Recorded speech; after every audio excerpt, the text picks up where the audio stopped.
Halo teman-temanku semuanya, selamat pagi, apa kabar? Semoga teman-teman sehat ya. Teman-teman, mungkin yang saya akan bahas hari ini bukan bola dulu ya. Saya mau coba bahas mengenai ekonomi makro dan mikro ya teman-teman.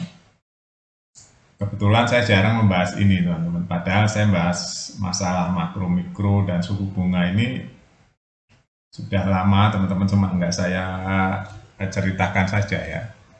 Tapi kali ini saya akan bahas ini karena hari ini memang saya mendapatkan data yang luar biasa.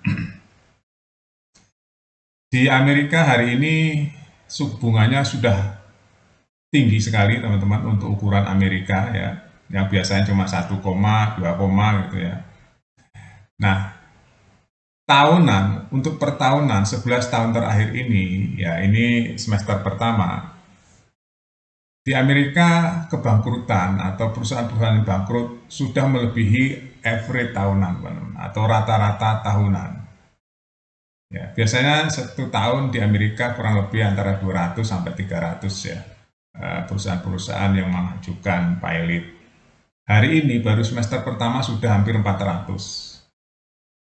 Ya, itu kan berarti tinggi sekali teman-teman. Baru semester pertama.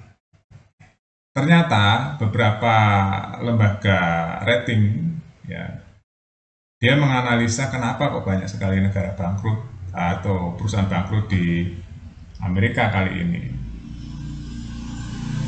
Jadi kalau perusahaan-perusahaan bangkrut khususnya yang sudah listing di bursa teman-teman ya, itu sangat mempengaruhi ekonomi dunia ya, karena kiblat ekonomi dunia itu masih di Amerika. Jadi perdagangan saham di perusahaan-perusahaan atau di bursa Amerika itu ya, itu sangat mempengaruhi pergerakan saham-saham di seluruh dunia. Nah kali ini baru 1 meter dan udah yang bangkrut banyak sekali, sehingga pengangguran, nah ini juga mempengaruhi nih teman-teman ya. Kalau teman-teman yang biasa main di saham, setiap hari yang dibaca adalah data-data pengangguran salah satunya teman-teman. Dari pengangguran, suku bunga itu langsung hektik ya. Kalau suku bunga naik, wah itu imbasnya udah kemana-mana. Terus kembali ke Indonesia teman-teman. Ini yang dari dulu sebenarnya saya agak prihatin ya. Suku bunga di Indonesia tinggi sekali sehingga memberatkan pengusaha-pengusaha pemula, pengusaha bunga kecil, dia yang kemampuan ekonominya terbatas, terus single baru punya satu perusahaan, tapi dia harus membayar bunga yang sangat tinggi. Ini juga menyusahkan sebenarnya ya. Dan Indonesia itu bunganya tinggi sekali. Hanya perusahaan-perusahaan yang sudah mapan, yang ekonomi sudah bergerak ya, itu kemungkinan yang bisa survive. Atau usaha yang tidak memakai uang bank. Atau usaha yang gali lubang tutup lubang ya. Nah, itu akhirnya akan tertekan.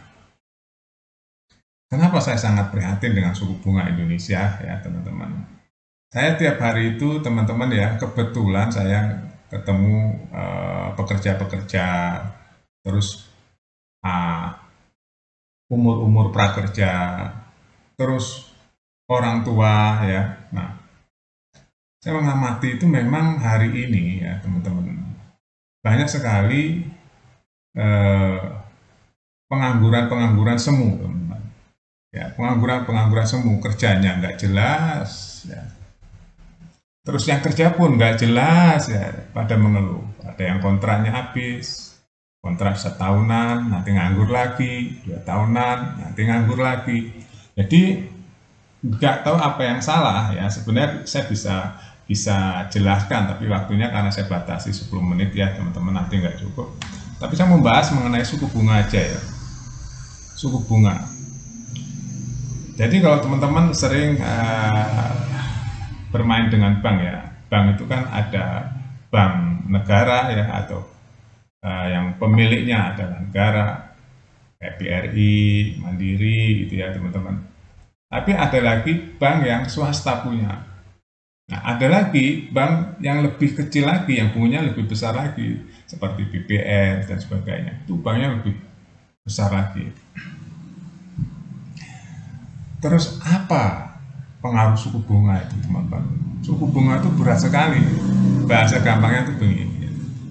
Kita minjem uang 10 juta aja ya.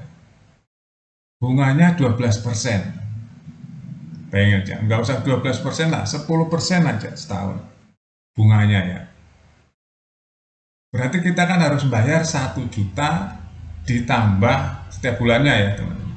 Setiap tahunnya itu harus bayar 10% dari 10 juta. Itu berarti kan 1 juta. Ya. Terus kita harus ngasur nih teman-teman, pokoknya. Anggap aja 10 bulan gitu ya. Berarti 1 juta ditambah 1 juta, 2 juta per bulan. 2 juta per bulan, usaha pertama. Sedangkan beban usaha itu biasanya kan nggak hanya mikirin angsuran aja, kan? Mikirin biaya operasional, biaya pemasaran, biaya tetek bengeknya. Nah, itu yang bikin usaha kecil itu berat. Berat karena bunganya tinggi.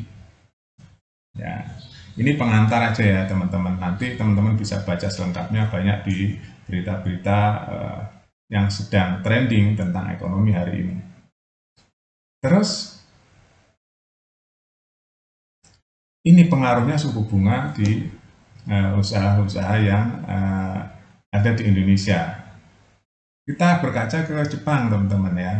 Jepang itu pernah saat itu suku bunga minus, bayangin aja. Suku bunga minus saat itu ya, teman-teman. Sekarang sih rendah banget tapi udah nggak minus ya. 0, teman-teman. Suku bunga 0, di Jepang itu. Pernah tuh ya, karena saya lama sekali menekuni tentang suku bunga teman-teman ya. Suku bunga seluruh dunia, seluruh negara. Nah, kenapa di Jepang itu kok rendah ya? Supaya itu menggerakkan ekonomi salah satunya.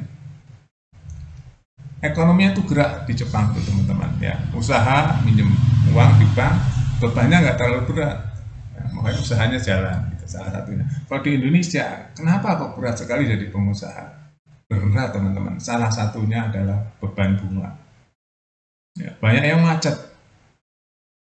Banyak sekali, apalagi hari ini teman-teman. Kalau teman-teman baca masalah ekonomi ya, ada NPL. NPL itu non performing loan atau kredit macet. Itu hari ini ningkatnya tinggi banget. Nah, singkat ceritanya teman-teman, hari ini pengangguran banyak sekali. PHK banyak sekali ya. Hari ini. Teman-teman bisa buka datanya, setiap harinya naik pengangguran. Banyak sekali faktornya, peperangan lah, terus bahan-bahan baku yang mahal lah, akhirnya usaha banyak yang kolek. Oke, itu saja teman-teman bahasa gampangnya ya, mudah-mudahan bisa dimengerti keadaan hari ini. Teman-teman selengkapnya bisa cari data-data itu ya. Yang pasti hari ini banyak sekali PHK di mana-mana, bukan di Indonesia saja, di Amerika juga hari ini pada puncaknya ya, banyak sekali. Baru semester pertama PHK sudah banyak, berarti banyak pengangguran. Itu. Terima kasih teman-teman sudah nonton. Saya nanti akan update berita-berita terbaru di Buat Makan TV. Sampai jumpa.